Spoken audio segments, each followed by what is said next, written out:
30 থেকে 35 এই বয়সটা খুব বাজে, জানেন তো? এই বয়সে আমাদের মধ্যে বাবা মাকে হারিয়ে ফেলার একটা আতঙ্ক কাজ করে।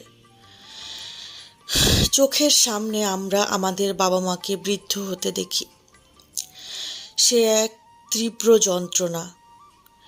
একটা সময় বাবা মা যতটা গর্ব করে বলে, আমার সন্তানটা অনেক বড় হয়ে গেছে, ঠিক ততটাই ভয় নিয়ে সন্তানরাও বলে, বাবা মার তো বয়স হয়ে যাচ্ছে। এর চেয়ে কষ্টের বোধ হয় আর কিছুই হয় না। বাবা মা ঘুমিয়েই থাকলে অদ্ভুতভাবে তাদের ঘরে গিয়ে বারবার দেখতে হয়, মানুষগুলো ঠিক আছেন তো? ঘুমের মধ্যে সুন্দর করে নিঃশ্বাস নিচ্ছে দেখলে তখন যেন বুকের উপর থেকে পাথর নেমে যায়। ছোটবেলায় যারা শিখিয়েছিল সকালে তাড়াতাড়ি ঘুম থেকে উঠে সবুজ প্রকৃতির দিকে চোখ বুলালে আমাদের চোখের জ্যোতি বাড়ে, সেই মানুষগুলোকেই যখন পাওয়ারওয়ালা চশমা পরতে দেখতে হয়, তখন বুকের মধ্যে অজান্তেই একটা মোচড় দিয়ে ওঠে।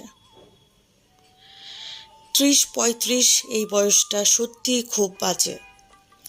বাবা মায়ের হাই প্রেশার, একটু একটু করে তাদের ঔষধের কোটা ভারী হতে দেখা, রোজ খবরের কাগজ কিংবা বই পড়ার জন্য চশমা খুঁজে বের করে দেয়া, এইগুলো আমাদের সন্তানদের ভীষণ পোড়ায়।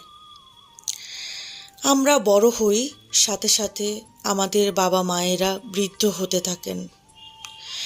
এই যে চোখের সামনে নিজের বাবা মাকে একটু একটু করে বৃদ্ধ হতে দেখার এই যন্ত্রণা, এটা বোধ হয় এই বয়সের সন্তানগুলো ছাড়া আর কেউই অনুভব করতে পারবে না।